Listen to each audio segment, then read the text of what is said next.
Good evening, folks. Here I have a wonderful little story on bounding into comics about Star Wars novelist Rae Carson. Now, if you don't know her, she's the one who wrote the novelization of Episode 9. And all the wonderful problems and plot holes and attempted plot fixes for plot holes in Episode 9 she wrote, which I've gone over a few times over the weeks.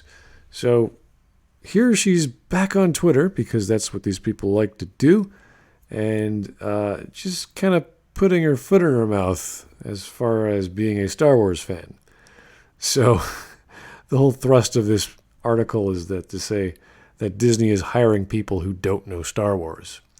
Now, I'm not saying she's a bad writer. I haven't read her work, so I can't say. But it is possible that Disney is hiring people who may not be the best for the job. And the latest movies have proven that, at least to me. And why wouldn't that also occur on the writing front, too? I don't know. But let's see what she has to say in one of her tweets in regards to what she likes about Star Wars, or just Star Wars in general. So here's a tweet from, when is this? March the 14th. Okay. I desperately wanted to see a girl Jedi on the big screen. Okay. So in The Force Awakens, when the lightsaber whips past Kylo's hand to land in Rey's instead, which makes no sense because the angle of direction is literally right past Kylo, which he could have simply grabbed himself. I don't know why he didn't. I still get weepy thinking about it. She gets weepy because Rey overpowers Kylo in a Force maneuver she never learned ever. I waited 40 years for that moment, and she shows the picture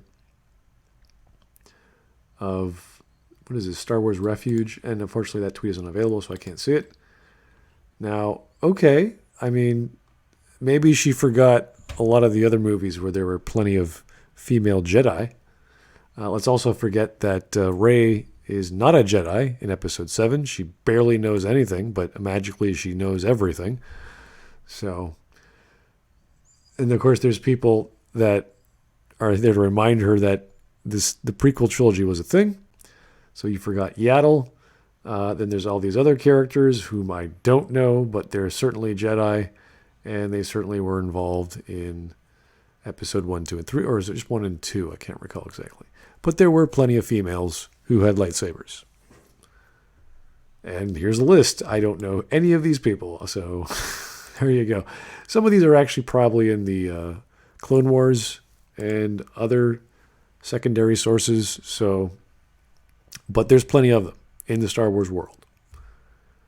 Now, Carson would be unsatisfied with fans informing her of these characters and decided to change her argument. This is called shifting the goalposts. So she makes a claim, she's been proven wrong, and now she's like, wait, that's not what I meant. Jesus, all these dudes in my mentions pointing out the female Jedi in the prequel trilogy who have no real roles and die horribly. Well, I'm sorry, Miss Rae Carson, but that's not what you claimed. You just claimed you wanted to see some female Jedi.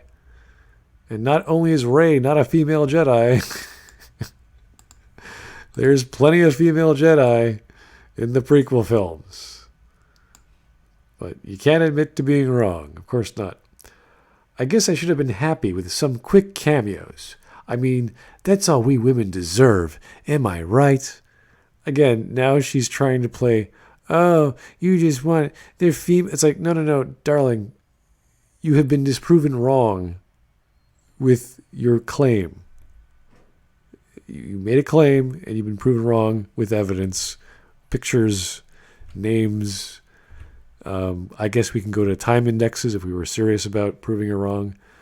But nope, she's just trying to whine more.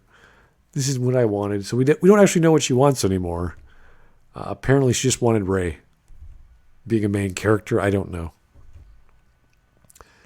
So she's claiming that dudes are all saying this. It's like, no. Here's Steph Annie, who's claiming, nope, I'm a female. Sorry. And there's another one. I'm not a dude. Get over your narrative. Whatever you're selling, honey, we're not buying. So this is not a good sign. And I don't think I'm ever going to bother reading Episode 9. I mean, Episode 9 was painful enough to watch. I imagine reading it would be just long and painful and just tear my hair out. So, not a good sign. Not a good sentiment. Not a good argument from supposedly better writer Rae Carson. I mean, many people can be better than J.J. Abrams in writing science fiction, but ouch. Ouch. Thanks for listening, guys. Have yourself a wonderful evening.